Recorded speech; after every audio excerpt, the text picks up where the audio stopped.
In this episode, I'm joined by Katie and Sarah from the Wayfarers League. Hello. Hello. So we're going to talk about like community, and the way we got to this was because that's kind of what you're about. Tell me about Wayfarers League. Well, Wayfarers League is an online gaming community. We're starting to branch off in person, but I'll talk mostly about the online space. We're international, and so we've got members who are in Canada, United States. Most of us are in the United Kingdom. We have people in Australia and Europe, all over the world. And the whole idea behind it is that I saw a lot of people online getting frustrated with games canceling or people not finding stable tables, or all these horror stories about not feeling safe at their tables. And so we wanted to create a space where people can come and have consistent games. They feel safe in the environment. New players are welcome to come and learn without any judgment. And so that's what started it. And now have about over 500 people in our server. A lot of people have learned through us. Not only to play games, but also to run games. So how do you ensure that it's a safe place? You mean you're on it when you get this is a bad person, we get rid of them quickly. Is that how it works? Well, one thing that we do is that anyone that wants to run games with us, we put them through, we do a trial game first to make sure that the game that they're running, how they run the game is conducive to what we stand for. Mm-hmm. And I think it's very clear that when people join our Discord server, our welcome messages and everything, it's very clear about where we stand in terms of if someone is hurtful, racist, none of those things we will stomp on it very quickly, and we have. And so that's one of the ways that we do it. It's also very important to us that our community is inclusive, which we will also tell our players and our GMs at any point, if they feel uncomfortable with anything, they can come to us. We're happy to mediate. And if anyone in the community flags anything, we're on top of it straight away. There's 4 of us admins that are very active in the community. So everyone knows us through playing games with us, through us running games for them, and being present in the server. So that's super important for us as well. So guaranteeing a safe space means doing a lot of reading because it is an online server, and just keeping an eye on how relationships are going in the server, and looking at posts that, people will flag, that post made me feel uncomfortable. We will do some very light kind of guidance with someone, and if they are insistent or carry on, we do ask them to leave, or we'll just straight out ban them if it is harmful. It rarely happens. I think that less than 5 times, we could say that we've had to actually put our foot down. But in all, that's the journey of becoming inclusive and safe. Has definitely been a learning curve, for sure. Is there a cost involved then with Wayfarers League? So do you is it a subscription? So the games itself are all free. We don't charge for games. All our GMs, our volunteers, everyone, all the aspects of playing and running games is free. We have a subscription available if people want to support us. And so there's different tiers, and you get different benefits of that. There's people that just support and just give just a few pounds a month. Other ones that are a little bit higher, they get early RSVPs. So we'll open the games to paying members, subscribers first, and then open up to the rest of the community a few days later. Yeah, so like I see it all the time online. I can't get a game. I want to play this game, and there's simply nobody in my area shares that interest. See it all the time, don't you? And then you hear the horror stories of, I just got booted out. I don't know why. I don't know what I did. I think all in all, as a hobby, this is a friendly, welcoming hobby, isn't it? I mean, I think part of it is because it can be quite vulnerable. You're playing a role-playing game. You're putting yourself into a character, and everybody plays it different. There's so many different play styles. And so I think it's coming into it, you need to have an understanding of what kind of play style you're looking for, if you're more interested in combat or more role play. And if you're more role play and you end up at a table where everyone really likes like war gaming and the combat side of it, the strategy, you're not going to enjoy that game. And it's no fault of anybody. It's just not your play style. So you should find a different table. And so it's having that understanding as well. And so being able to find those tables that you fit in, which can be hard. So what are the nice aspects of seeing your community thrive then? Have you got any, it's built up, you're obviously working. How does it make you feel seeing the community build? I love watching complete strangers become really good friends. Yeah. And actually I might get quite emotional about this because it's super important to have like this kind of community. And one of the things, and that I don't know, we didn't mention before, but this all started over those lockdowns in 2020 where we were all so isolated.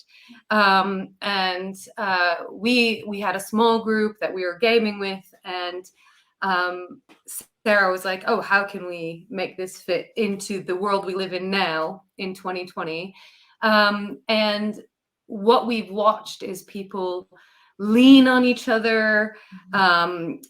People come, when they're having a hard time, when they're sharing something really exciting in their life.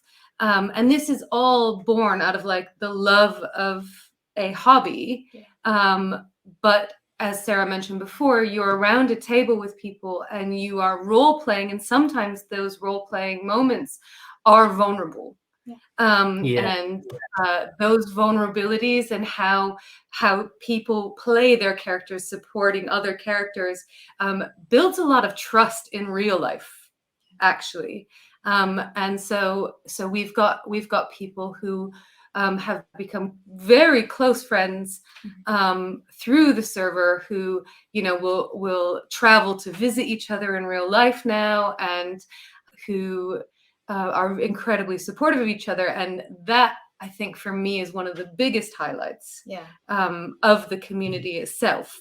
The game is super fun, but I feel like it's almost a conduit for this very true, very real community. Yeah, you're sharing stories and adventures, aren't you, next to each other?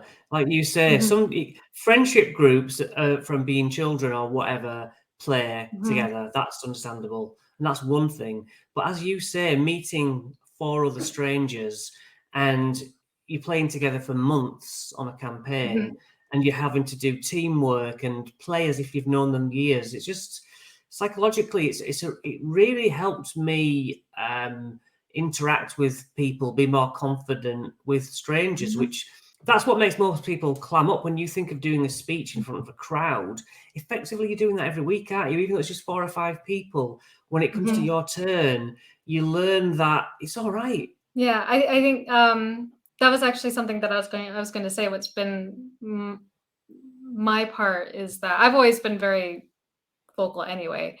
I had some other training like through high school, but seeing people who come into our server and have vocally said it's like that they suffer with social anxiety or their other anxieties, and learning to play with us and has helped them overcome that. I've shared this before, but it's like a member of our community had never traveled internationally before, and she felt like she could because of Wayfarer's League, that she was able to meet members of the server when she went traveling, and it gave her the confidence to do that, which was a huge compliment. And so seeing people and other people have shared like that they're through playing games with us and to explore it. I think that's just the power of role-playing games in itself. Being able to explore different emotions and different characters. And so if you're playing a character that's really bold and brassy, but you're not that naturally, you can start to just practice being that way while playing these games. And I think that's incredibly powerful. It is a case of fake it till you make it. You convince the brain. They say that smiling, don't they? They say that smiling just, it lifts you automatically. Your brain's like, oh, we're in a good mood, are we? Whatever works. So imagine, let's say I'm looking for a game, and or I'm a DM who wants to run a game online, you're a service that I can come to. Then I can say, is it free to run my game once you've checked me out? Is that how it works? Yeah, pretty much if someone wants to run a game and they want to come to us, we'll just say it's like you have to run a game. One shot can be any system that you want. Just let us know this is the information that we need and we'll list it. One of our admin or moderators will attend and just get feedback. We'll get feedback on those that attended, the moderator that attended and played, as well as the GM to see how they felt the game went. Part of it is also, for my side, just the admin of if they can actually follow through and give me the information that I need in a really simple way and working with us. Yeah. But that's pretty much it. As long as you are inclusive in your games, you are supportive of new players, you're helpful in helping people learn how to play the games and the systems that you're trying to teach, that you're not, you're allowing player agency in your games as well, that you're not just trying to railroad them to exactly the story that you want to tell. It's those kind of things that we're looking for to make sure that it is a safe environment for all players to play at your table. And once you pass through that process, then you're able to run whatever you like with us. We'll put up, you say you want to run a game with us, you've passed all that. It's really not very taxing. It's running one shot, and it's a great way to start to get to know the community anyway. And then we'll do all the advertising of the game for you. You will find you players, and of course that will go through the channels of our paying members get first dibs, and then after that anyone's welcome to sign up when we open it to the public. I don't know how off the top of my head how many campaigns we have going. I counted recently. I think it was like 15 or something like that. Yeah. Maybe. How long has this been since it started? We're celebrating year 3 this September. Yeah. So right, literally, from lockdown. Yeah. So people looking online, they are generally looking for several things, like advice, for example. Have you got like a chat room, Discord, whatever, for people just to share ideas and things? Yeah, our community is predominantly on Discord, and so we have channels for role playing, for running the game, for character creation. We have a questions and answers section as well. A whole range of things. We have channels also for like board games and video games and books and the kitchen, cinema. So it's really a community that we've built where we talk about like, how's your day going, and people come also. So we have a couple members that just use us for advice for their own games. They'll just post a question about specifics, game mechanics, or rules questions and things. Yeah, it's like like you say, ideas and builds. What do you think this would be like with this? So dealing with people then, because people can be a problem, let's face it. Yes. What is you got a problem player, what happens? If I've reported a player that I'm playing with and I'm like, I don't mean to get anyone in trouble, but they're doing something that we don't like and we don't know how to say it, what's your steps? Typically we'll do research first to find out, talk to the GM and get feedback about what exactly is happening, because we're not in the game, we don't know all the details. So what I will usually do is I'll try to get multiple sides of the story. Depending on what is the issue, we can give advice to the GM, we can give advice to the player.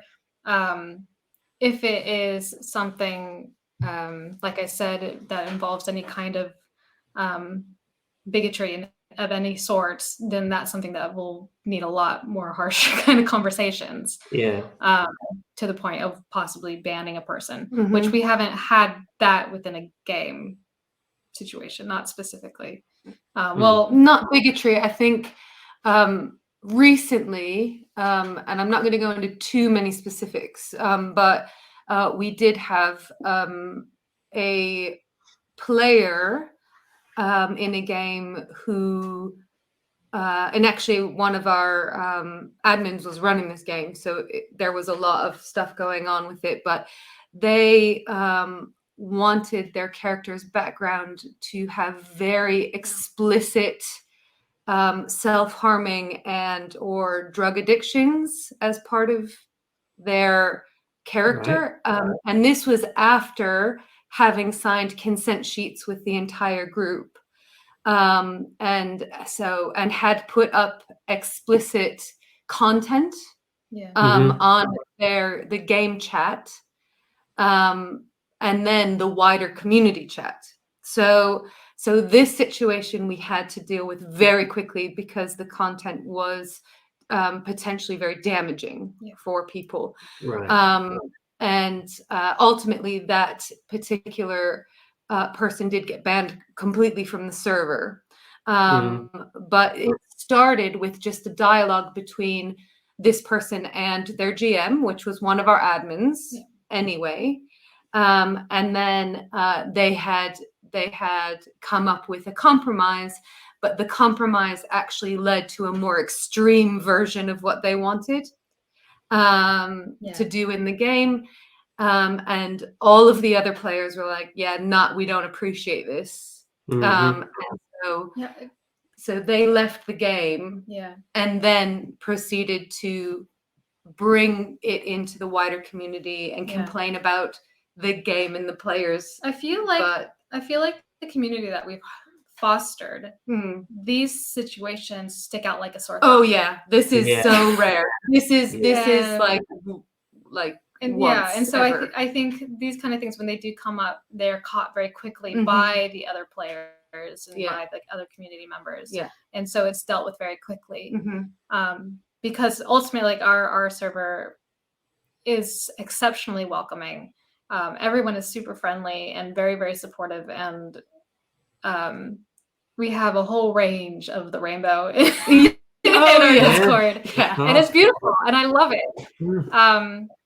And so I think with dealing those kind of situations, they are dealt with very, very quickly. Because they have to be in order to maintain the safe environment that we've cultivated. They need to be dealt with swiftly. And we did start with here's an olive branch. We accept you, and we understand your need for this type of play, but this is not the server you're going to find this type of play in. And just like, we welcome you for who you are. But then one thing led to another, and it just wasn't going to work.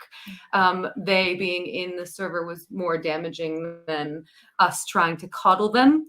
And so yes, we are inclusive, but even that has its limitations. The community safety is top priority. Oh, 100%. What about ages then? Because how young are the people coming on, and how old are the people on? We're 18 plus.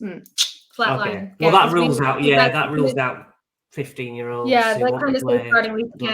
We can't protect that online. In my past life, I have a degree and I'm registered JNC as a youth worker.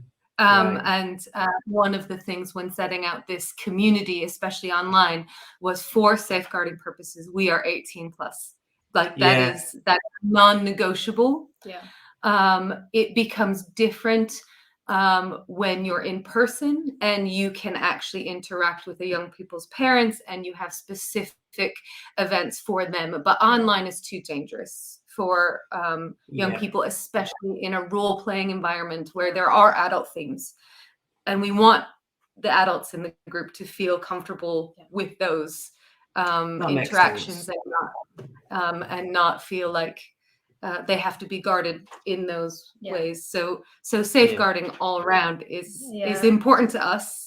I think, very important. I think the only time we've made any concession of that is when the parent is part of the server and they're role playing with their kid in the same room in the game. But I think that's only like one or two people may. And it's a one-off as well. It's not. They don't actually join the server in the same way. It's kind of like they're there for a moment to play that game with their parent, and then they're not there anymore.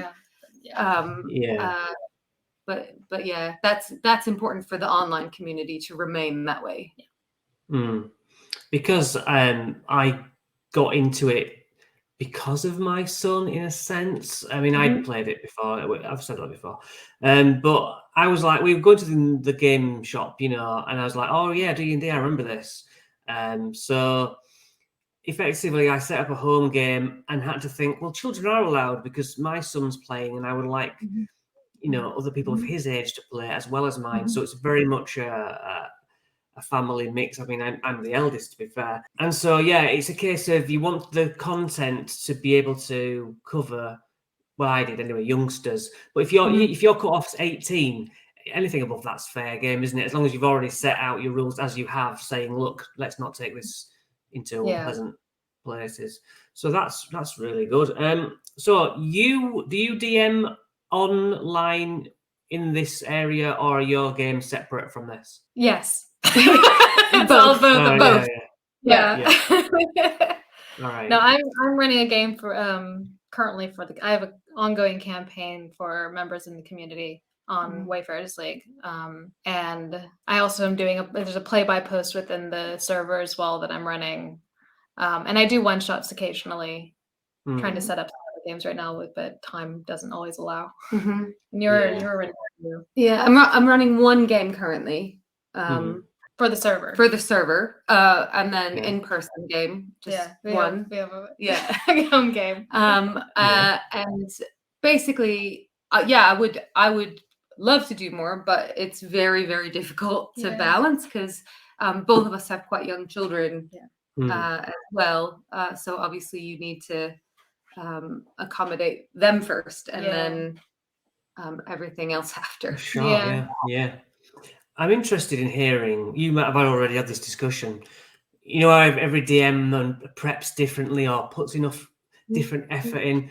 Have you had this conversation of how you two differ as DMs? I don't know if we've had that conversation, actually. Some people will like spend hours doing the maps, and I'm like, I don't really do all that. I'm a just do it as it, whiteboard it as you go. So Sarah, you go first. Describe what your game looks like. My game, so the D&D running games for me is really fun when I can actually put things in front of my players, and I think it's interesting to see what they do with it. I also need to have an idea of what's going to happen in terms of scenes, and so I prep more of a skeleton. Like, this is the object I'm going to put in here. This NPC has this information, and if they don't meet the NPC, that information is going to attach to that person. That very module kind of prep. My campaign that I'm currently running is very long form, and it's D&D 5e. And I'm running into some snap because I plant things for the idea of specific characters being there because it involves their backstory, and they haven't necessarily met to come to the session for that moment. Absolutely. And so taking that information and trying to plant somewhere else, or really just rolling with what the players want to pursue. I honestly had for instance, I had very little properly planned for the last session. I have a general idea of where they're going, so I don't feel like I necessarily need to prep everything right now. Sure. But the players ended up having a very loosey-goosey kind of session where we played what is called it's a drinking game. It's a mini game within D&D that we developed, or I developed with other people. And the way that it works is that the players end up doing a drinking game, and if they black out during this mini game, we roll on tables to see what happened. And so we rolled on the tables, and I took notes about what everybody did in the night, the players that went the full scale and blacked out. And then I reveal it in the morning. And that completely threw the session completely off, because one of the players woke up stark naked with a dead body next to them. So I had to figure out who this person was, how did they die, why did they end up next to this player? But I also didn't have to figure that out immediately, because it was while they asked questions, I answered those questions and came up with just like, I went to an NPC generator. I'm like, who's this person, just to find out what they looked like, so I didn't have to think about it. Yeah, exactly. So Katie, so it depends. It depends on whether I'm running a campaign or a one-shot. Yeah, that's very, very different. A one-shot is pretty much scripted, reacting to the characters as you see fit, but really it's about getting them from point A to point B to point C my end game. My one-shots are very formulaic. Yeah, it's a formula with allowances for RP between the characters to happen, like not kind of. It won't affect the story too much. People are signing up for one-shots. They're signing up for kind of a railroad situation. That's what they know. Oh, yeah, absolutely. And because on our server we try to say 3 to 4 hours, that's it, you're done. Like, or you're going to go to the second session. Most people will have that formula. Campaigns are another story altogether. I, like Sarah, I do need a little bit of a skeleton, or I need an idea. However, I don't know where that idea is going to take me, or I should say the journey is not mapped out, but where they end up is. Yeah. So, for example, Sarah's actually in my in-person game. And I kind of needed a filler episode because we had people missing around the table. And I didn't want to carry on with the main story as it were. Well, sort of. It ties it. It ties it. Don't worry. It's not. Don't worry. It doesn't need We're going bowling for 3 hours. Oh, yeah. So I knew that one person was going missing. I knew that another person was going to ask for help. And I knew that they would find a situation at the end of that. The journey to that was not mapped out in any way, shape, or form.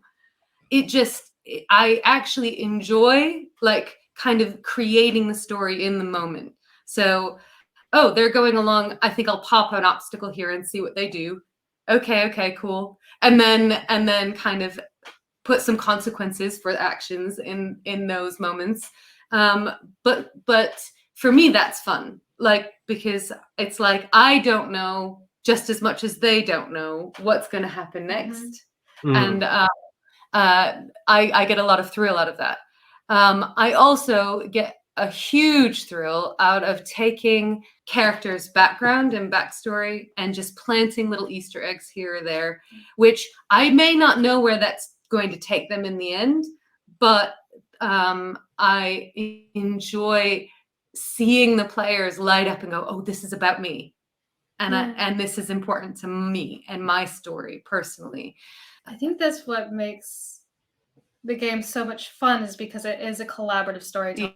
It is a back and forth. You don't need everything to go because your players are going to bring their elements to the story and let it mold into something really fun. And I love being railroaded by players. I love when they go, oh, here's what I've planned out. I've planned out this whole thing, and there's a combat encounter, and I actually love when it goes in a completely different direction, and I have to go by the seat of my pants for the entire session.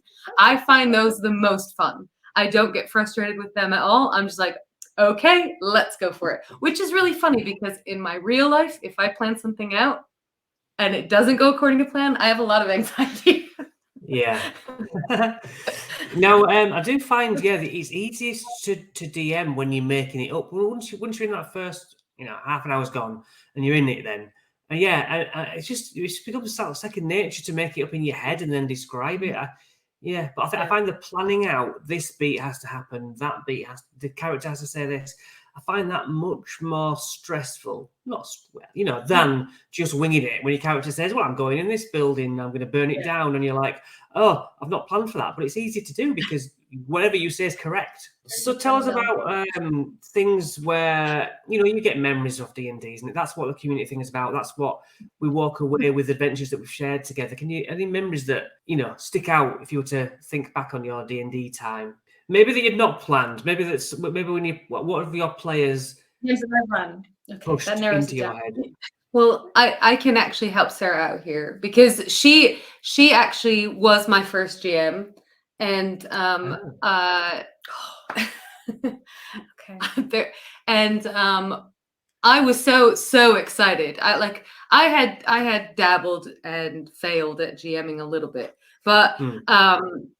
but I was really excited, and I had just got a new job, and I just got a bunch of colleagues, and I'm like, my friend Sarah's gonna teach us all how to play D&D, and it's gonna be great. That's great.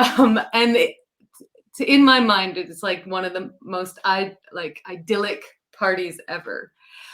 But I think for me, the way a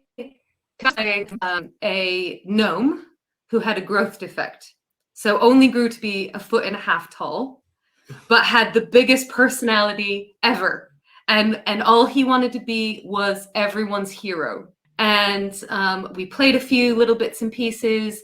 He was everyone's hero. He was on top of the world. Samson the Great. Samson the Fantastic. That's fantastic. Bright red hair, wore an eye patch but didn't need it just because he thought it made him look more rugged. Like, he was so naive. He was great. The party finds themselves locked up in a dungeon with a whole bunch of other NPCs. And one NPC in particular was a small... There's a myconid. Yeah, a myconid, who, like a tiny myconid character that... Like a puppy. Yeah, and was a similar... Samson was bigger than them. Yeah. So Samson was like, I will protect you. I will do anything I can to make sure that you are safe. Not even an hour in-game later, the guards came in, gave everyone work duty, and Samson asked to bring the myconid to keep, because he had promised protection. And the guard picked up the myconid, and this is Sarah's... Okay. Okay. Samson said, I want to bring him with me. The guard said no. And Samson tried to intimidate the guard to make him bring it. That's true. And he said, I'm going to keep him safe. Yeah. And the guard said, you're going to keep him safe. Yeah. The guard...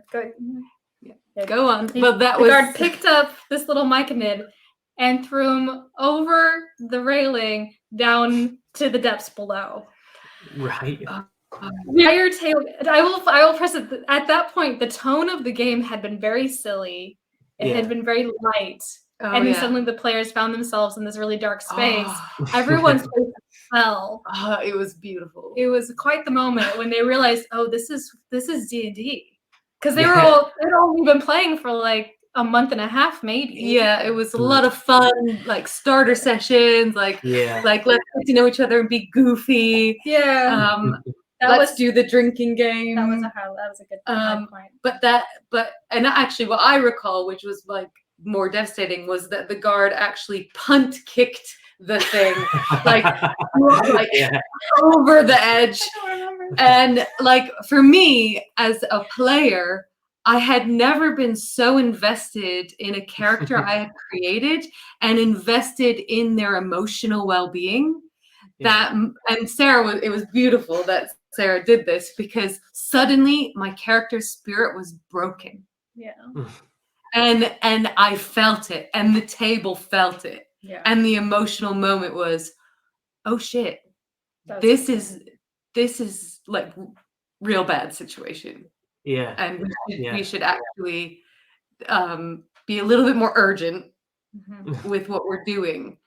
So it was a really seamless way to get us to do that, which I thought was brilliant. / we'll remember forever. I feel like for that moment as a GM, my brain was going, oh no, what is he doing? Oh no, I have to do this now. This is what they would do. I feel so bad. Because I loved that little NPC too, as a player. It's like I was looking forward to him. And now he's cool. Yeah. Samson's conversation with that myconid, because myconids can only telepathically communicate. He was so excited to discover what we now coin as mindversation. So and that has stuck to every game where there's telepathy.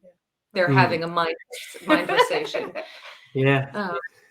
But oh god, I'll just go on from that game because that game had a lot of really good moments. As a GM, I think one of the moments that was really powerful was later in that campaign, the players encountered an undead. I think it was a ghoul, or it was a kind that had this ability called life drain, and if that monster did that ability and brought the player to 0, they were automatically dead. Yep. And that happened, where one of the characters died by that, which completely, like, that player got up and walked out of the room. Like, he just couldn't handle it. The combat continued. And once the combat finished, the players had a spell of resurrection. And it was really above their level, but they were going to try it. So they had to do a roll to see even if they could cast it, because the druid was the only real magic user in the group. So I had her do a roll. She succeeded. So she was able to cast it. I used the Matt Mercer Critical Role version of Resurrection, where people bring offerings to be able to perform it. And so it's a very role play session. Characters are bringing different things as an offering to bring the PC back. Samson and Artorias, who's the paladin of the group, both swore to help the character who died with his end goal, which was to find his brother. Blood oaths as well. Yeah, and so they swore blood oaths to bring him back. So it was very like heavy plot and things. So they did that. They did the roll, and we had another one. I can't remember all of them. 3 offerings, and then that brought the DC down. And then I did the final roll to see if it succeeded. Like, who wants to roll? And like, I ended up having to do it because no one wanted to do it. And so it's like, oh, I'm going to do it in front of the screen so everyone can see it. And this is the number I have to beat. And so I rolled it, succeeded. Everyone's screaming. It was amazing. There's tears happening. Actual tears went on there. It was the first player death that we had in that game, and the only one actually since. And I think that sounds good. It just really, I think that's a highlight game for a lot of those players. And it just proves that it's like players go into games not really understanding that having death as a consequence can cause amazing moments in story. And as a GMs, I know I don't like killing characters because I'm trying not to. I'm trying to balance encounters enough so that I'm not doing it, that's not a possibility all the time. I mean, there are moments, dice aren't going to always be on your side. But having it as always as a possibility, and as a GM, taking that step to do it and following through, it sucks. But you can have these amazing moments and a lot of huge character changes because of it as well. Like since that, then suddenly Samson became Grash's like right hand, like hired him practically. Oh yeah, to do so many things. He took full advantage. Yeah, the resurrected party became a bit of an asshole and took advantage of the fact that Samson was there for every beck and call, which was brilliant in game, to be fair. There was no contention about it. I think that game and that party and that specific one was probably a highlight in a lot of my... I have many others, but I'll just... that one following on from yours. Yeah, and the fact that, you have these special moments and you are now creating tables to have their own special moments is quite an honor, isn't it? It's a pleasurable thing to do. So and that's I love seeing because I'll look through the different channels to make sure that everything's on the up and up and there's no contention happening just as a moderator job. Seeing people sending silly gifs and images and memes and drawing and character art and talking about moments and how much fun they're having. That just is I don't have to be directly involved. It just makes me happy seeing these things. Yeah, absolutely. We have a channel called Tales from the Table where people can go and share moments. And those are always really fun to read. Yeah. A lot of people use it as a character graveyard. No, we have a character graveyard. Do. That's right. We have a character graveyard. The Hall of Champions. Yeah. Hall of Heroes. Yeah. Where can we find you? Where can we search you out? Wayfarersleague.com. Okay. Easy. That's and you have a YouTube channel? Over the things. We do have a Wayfarers League is the one after that, and so a lot of our links are on our about page on the website. Yeah. And so we've got a YouTube channel. We have Twitch, which isn't too active at the moment. We're running a Vampire the Masquerade game on there right now. Yes, I saw that. Yeah. Very dramatic. I want to play that. Yeah. Talk about crazy moments. Anyway. Thank you so much for coming on and talking to me about it. Yeah, thank you.